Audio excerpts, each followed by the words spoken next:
All right, welcome to the latest episode of Colman Power and the Organic Fitness Podcast. I have my latest guest, Joanne Moloney, all the way from Westport, County Mayo. Okay, bringing back Sam. She is a personal and business coach. And Joanne, I just want to get you to say hello to the listeners. Hi, how's it going? Colman, thank you so much for having me.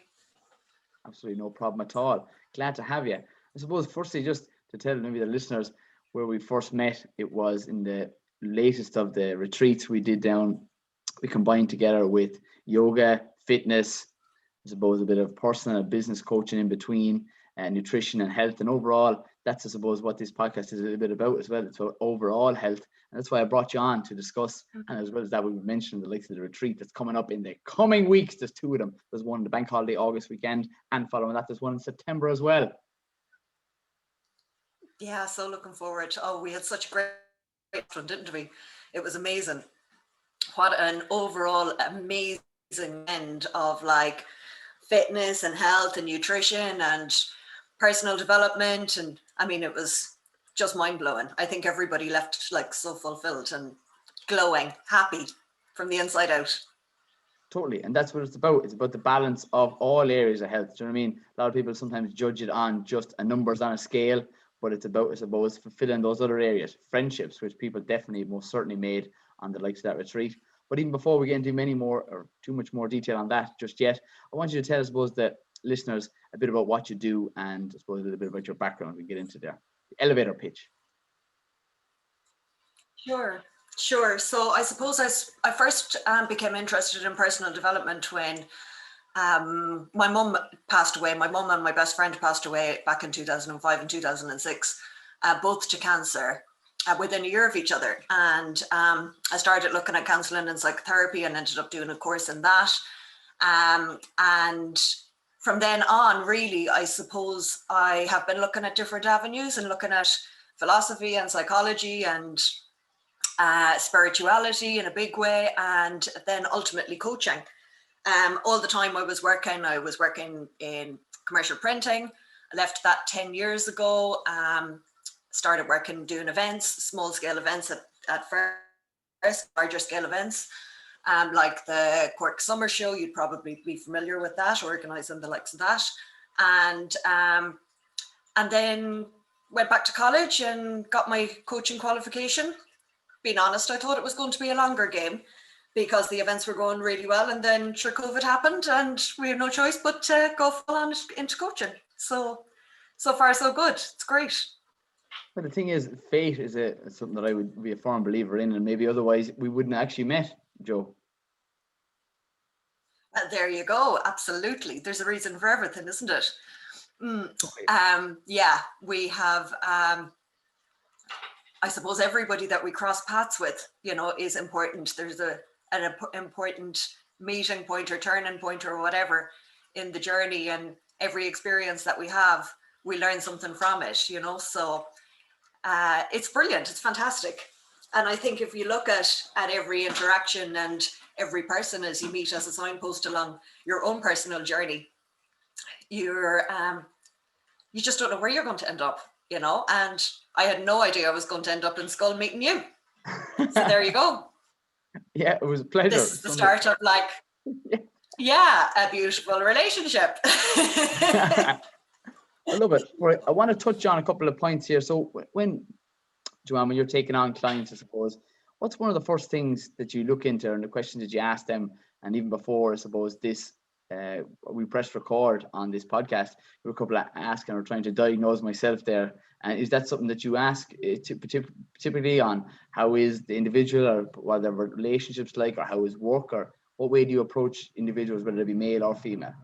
Yeah, every individual is different, so some people will come with a specific issue in mind. It's like, okay, I need to get out of the job that I'm in, or I want to start my own business, or I'm just unhappy in general, or whatever, and I would always do a discovery call first to make sure that we're a good fit, because if you don't have like a good connection with somebody, the process can take an awful lot longer, So I think it's really important for a client to feel like that they can trust the coach, and have a good connection with them. You know, I'm sure you find that with your clients as well, that if you connect well, that the results are much quicker and much better, and you know, there's an overall sense of like achievement or fulfillment and happiness that goes with it, you know.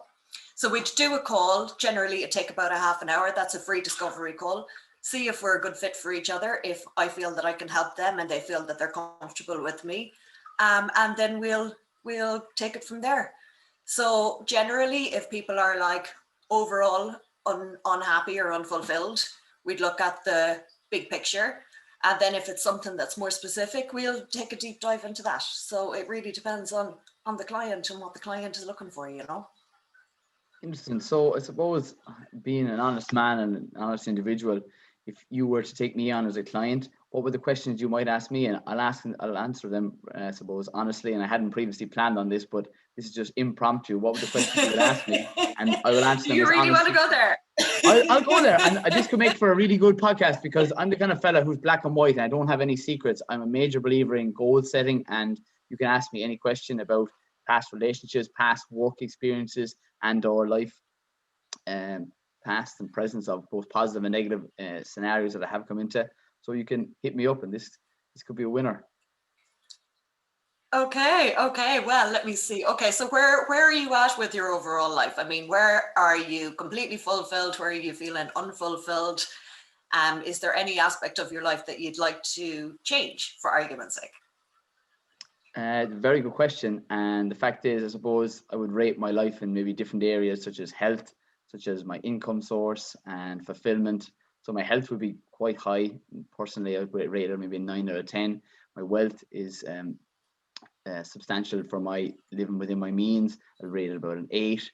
I suppose then my relationships would be quite low down just due to the fact that I spend a lot of time working, and it's not that I don't enjoy work, it's just that's what it takes up. And right now I'm quite focused and driven on providing value and trying to help as many people as I can, whether it's fitness and being positive and supplying and showing people how to grow a little bit of their own. And that would suppose be the area that I would like to improve. And maybe sometimes I might have to have at this moment, just that I'm just heading for 31. I might have a small imbalance, but sometimes you have to have imbalances, in my personal opinion, to get, I suppose, balances long term, because life is kind of a long term game, and that's the way I play it. Because too many people play it short game, and as a result of that, they're looking for quick results, and that's the way I kind of work in my own head. Yeah, I suppose I would be much more of along the lines of like life is happening right now, you know, and I've seen too many people playing the long game and putting it off and putting it off and putting it off, and I would be more inclined to be asking, like, what are you avoiding? What am I avoiding? Right, this is, I suppose, an honest question, a very good question, and I'll answer it as honestly as I possibly can. I haven't been in a serious relationship for a number of years, just due to the fact that, as I said, work and progressing in, I suppose, business has been my main priority. I was in a relationship in my early 20s, and it just didn't work out for several reasons, and I left the country. Not because of the relationship, but more so that I wanted to do a bit of traveling, and the other individual wasn't in a situation to travel just due to work commitments. I left the country and ended up coming back and got, I suppose, hurt in that current relationship. Then that was something, I suppose, that left, I suppose, a scar or a wound that may have what never really properly healed. In on top of that, then there was one other scenario where I went to visit someone in a different country, left the country and visited them in England at the time. And long story short, the fact is that they ended up on the same night coming home with somebody else that was not me, and lived in the same house. I had to come back on my own. So that's as honest as straight up as a man can tell you, straight his past relationships. And following that, then it was the fact that I knew what happens in relationships. That was two past my most serious relationships. I went in and followed that off the back of deciding that relationships are difficult. And well, I would have put in 100% in both those scenarios. The fact is, when you put in 100% in a relationship, it's only 50% of the overall total of effort that needs to be put in. But in a business, in the likes of your training, your foods that you consume. You have 100% control of them, because if I put in 100% of that, I know exactly what I'm going to get back out of it. I suppose that's why I excel on the likes of growing and fitness and foods, because I know how to do those and do them very well. I put in 10 out of 10, I get that back. Relationships, not so much. Okay, but like you're telling yourself a story that relationships are difficult and that relationships are hard because you've had two bad experiences, rather than telling yourself a story that relationships shouldn't be hard, shouldn't be difficult. Do you know what I mean? You know, and it's the past wounding that is preventing you from moving possibly into another relationship. I mean, what would a relationship bring you that your aubergines aren't? Oh, what an emoji to use. Very funny. This is classic. What would a relationship bring me? I suppose would believe that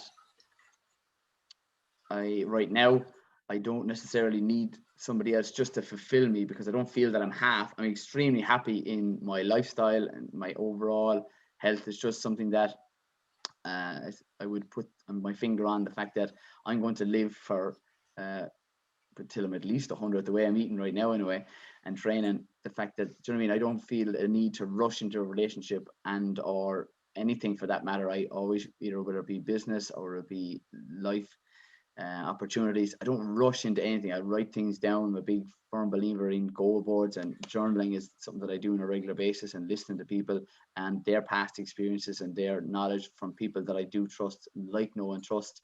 And then on top of that, I just don't want to rush into anything, and I don't feel the need to either get with someone for a short period of time, just due to the fact that a lot of people are the same age as me and they're having children, and they think that it's going to make them happier, or they get engaged or they get married, and that, I suppose, necessarily isn't them going in the right direction. And I just don't want to fall into maybe the same trap as somebody else. And I suppose that would be my answer to that one. And you're completely right. I mean, we should be looking for fulfillment in anybody else or somebody else to fulfill us, but I think that there's probably something in this, and I'm speaking like directly to you about the wounding of the past that probably needs to be like dealt with at some point, because if you don't, you're going to bring it forward. And at the moment, you're bringing it forward and not participating or engaging in the possibility of another relationship. You just have like a block up, right? And a block in one area of your life is going to create a block in another area of your life. So if you look at it like energetically or whatever, like abundance, the flow of abundance, the flow of creativity, the flow of love, all of that, it really should be more balanced. Interesting. So does that mean overall, like you talk about overall optimal health? Yeah, that's a very good point. So you would you lean towards that fitness would have to come down, or can there be, I suppose, a bringing up without a reduction in other areas of your life, such as if I put it into the four absolutely areas? Absolutely. I mean, listen, you could find somebody that like you want to get fit with, and that you can still have a giggle with and enjoy your dinner, cook together, whatever, you know what I mean? But it is about that like sense of connection and that sense of, I suppose, intimacy rather than avoiding it. All of those things, I mean, it is the flow. It is the flow of energy between two people. Very interesting. Yeah, no, I would agree with that. And I suppose then, what would your next recommendation be, or questions towards someone that, such as myself, be? What would you ask me next? What happens here? Do I write things down? I suppose, I probably work with you a little bit around the mindset about relationships, and maybe take it a step back and see where did that originate? Where has the pattern started? Things like that. Probably do a little bit more of a deep dive. I'm not going to do that here right now with you, but I'm going to do it next week. And I'm not letting you away with that one. And just do some work around that, and look to see, if the balance can be equaled out a little bit, do you know what I mean? Because like I said, it's about the flow, and creativity, sexuality, abundance, it's all part of the same flow, you know? So by blocking off an area of your life, effectively, like you could be blocking off an area of your financial flow if you're blocking off an area of your creativity, you know? One thing impacts the other, like, you know, like that you're not going to get a six pack by just going to the gym. You have to take your nutrition into account as well. Yeah. So Very one good. thing always impacts on the other. Yeah. And then I suppose then you are influenced by, I suppose, the people you surround, and this is probably touching on even a separate point of where the work ethic came from. And I can only tell you, I suppose, my past experiences. I have a mother and father who were psychiatric nurses, and they would have worked, in my eyes, extremely hard, both doing a tough and difficult job, and then coming home to three kids. So I have a younger brother and I have an older sister. I'm the middleman, and for every minute or second that they were home, they were providing us with food, they were cooking meals, as most good parents do, and on top of, they were doing the general, there was certain garden tasks that had to be done. And my father was someone, I suppose that's where I got the green fingers, who did a bit of growing, had a small bit of Great. apple trees and stuff outside.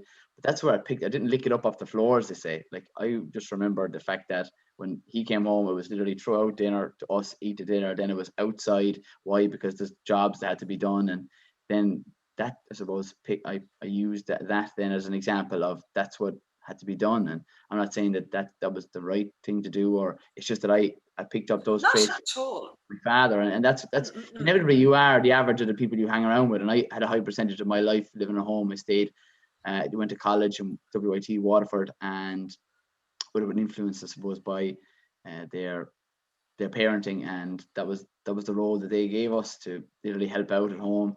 And I suppose it gave me a firm hold on discipline, and on top of that, work ethic, which definitely has served me to date in setting up several different, I suppose, avenues, whether in business and in doing life skills, and that would be supposed to be something I would be open to tell you. Absolutely, absolutely. I mean, listen, our childhood shapes who we are, right? For good or for bad, do you know? And that's the reality of it. Our upbringing creates like our start in life. And I think that a lot of people get stuck on the part or the fact that it's like, oh, well, you know, I didn't have the right start, or, you know, my parents didn't have a good relationship, or I had, there was only like my mom around, my dad wasn't around, or whatever, you know. But the thing about it is that you can choose differently. You know, you have like a really, really great work ethic, and that's fantastic, absolutely brilliant. I grew up, my dad's an entrepreneur, so I grew up in that as well, you know. But I think that we have believed, and this is part of our upbringing probably, is that like you need to work hard in order to be successful, rather than working smart, you know, and having more time. Like, so, like I would have worked hard. I would have worked hard to like burn out on numerous occasions. And like, that's not the answer either, you know? So now it's like, it's more about balance in everything across the board, you know? And I regularly do an audit and say, right, okay, where am I out of whack? Where am I out of balance? Okay. And yeah, it could be relationships. It could be my diet. I recently did Cara's nutrition course, and it was like, oh my God, I thought I was great until I did that, you know. But it's really good to become really, really, really, really self-aware and do the audits regularly on yourself, because we're so used to doing them on other people and working with other people and being able to spot this in other people. But it's really, really important for us to do it on ourselves as well, you know. So say for me, doing that with Cara was like, wow, okay, amazing. I will start training with you, even though I know you're going to like kick my ass. I look after you. I will do it. I promise you. Okay. And then obviously I have my own coach and mentors and all of that too, you know. So you do need sometimes an outside objective, and just to keep you on track, or to I suppose, point out the blind spots, you know, Do and you maybe just have a look recommend at it from a different perspective. goal boards, or what do you recommend to people to set out, I suppose, their overall aims or achievements in, whether it be a week or Yeah, I mean, I would have in the past, I would have been a big fan of writing out lists of goals and, you know, all of that kind of thing. I'm steering much more towards like visualization and vision boards and stuff now, because I think that again, it's the creativity, right? So it's the flow of creativity. Um, when it activates your subconscious mind. Imagery activates your subconscious mind.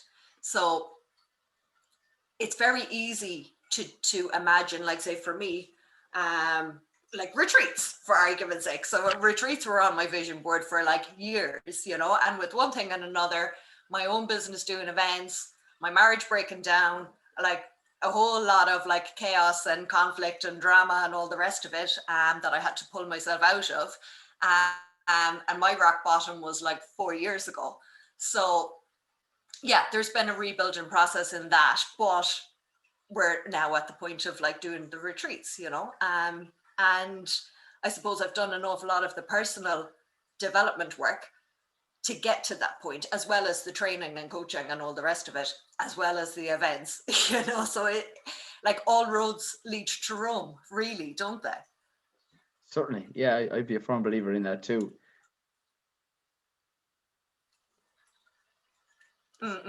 So yeah, a lot of the visualization, there's a lot of stuff there that I still want to, will achieve. Not that I want to, I know it's going to happen, you know. I mean, time is an illusion. We have no control over that. I know you might have control over your crops and stuff like that, but in reality, we have no control over time. And life's happening right now. So enjoy it for what it is.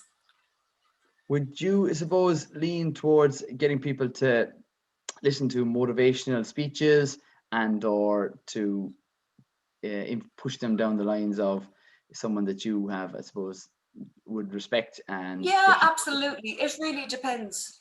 Everybody, like I said, everybody's on an individual journey. Everybody's at different stages of their journey.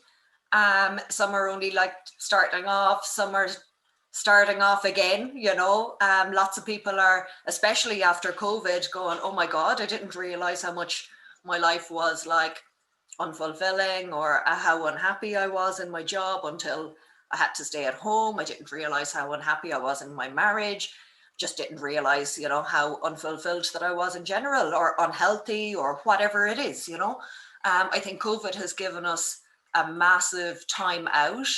There's a massive time for resetting and reflecting and saying, okay, can I do this differently? Can I do this better? And I mean, the thing about it is, it's about becoming better than the person that you were yesterday, not about becoming better than the person that's like, I don't know, your competition or any of that. I mean, you don't have any. The only competition is you, you know. So become the best version that you can be for you. Yeah, comparison syndrome is something that happens on a regular basis from social media. There's both major positives to it, but also can cause issues, I suppose, with people that look on a constant basis to compare themselves to other people. And I would have done it in the past, and a lot of, I suppose, people think that men don't have that coming at them, but in abundance, there's, I suppose, that pressure from other individuals to look a certain way, to act a certain way, to have your hair and your body looking in such a manner. And I suppose the exact same way for both men and women. And that's Oh, completely. And I mean, I even see it within our own business, within the coaching sphere, you know, and coaches saying, oh, well, I wonder what she's doing and this, that, and the other. And to be honest, I don't look at what other coaches are doing. And I don't mean that I'm being short-sighted in any of that. I just think that I know who I am, and I'm doing me, right? And the right people are going to gravitate, you know. I'm not out there selling anything, you know, but if I say something that will resonate with somebody, then that's great. And yeah, I see it a lot, but I tend to unfollow, and I tend to tell people to unfollow anything that's like, you know, that isn't really adding to their growth. I mean, I don't do the news. I don't watch TV. I listen to motivational and inspirational stuff. I have my own self-care routine. I know when I go out of whack, I mean, it's like yourself, I get up early in the morning. I'm at the beach every morning. It's good for my health. It's good for my physical health. It's good for my mental health. It's good for my dog. I do gratitude. I do visualization. I do meditation. Like my self-care routine takes up like quite a portion of my day, but it's important because we've only got one body as such, and that's made up of the 4 different elements of physical, mental, emotional, and spiritual health. So you can't tend to just one area. It's not just about your fitness, or it's not just about your diet, or it's not just about your mindset. You're not a brain walking around with a pair of legs. You've got a whole other body. You've got emotions, and it's important to keep all of these things in optimal performance, so that you've got an overall healthy balance going on. Yeah, that's well said, and I would have seen similar posts that you have put up about that. Stop comparing yourself to other people. Do you, and no one does you better than anybody else. And the whole idea of is taking time for you is massively important. And we live in a world that literally is nonstop being information overload or knowledge lacking. A lot of people know what to do, but they're not putting it into practice. There's loads of people out there with beneficial information, but the thing is, you have to put it into practice. Put your money where your mouth is. Either, I suppose, get help from either myself in relation to your fitness, your personal development, coaching, but also something that people will gain value from. And that's it. You have to, suppose, reach out to the people who can help you. And I do believe that with these retreats that we're currently doing in the coming months, that's exactly what people should do if they're looking to improve on their overall health, which it's literally the 4 pillars of health. You have nutrition, you have personal development. It's very, very, and that's why we put it together. The fact of it is, it's so circular, and it's important. And you know more about that than I would, about that wheel of life. Yeah, absolutely. And I mean, I think that's the really important thing that the 4 of us are bringing to the table. In that, you've got the physical health, you've got the emotional health, you've got the mental health, and you've got the spiritual health as well. And I mean, spirituality can scare some people, but it doesn't have to be spirituality. It doesn't have to be a religion.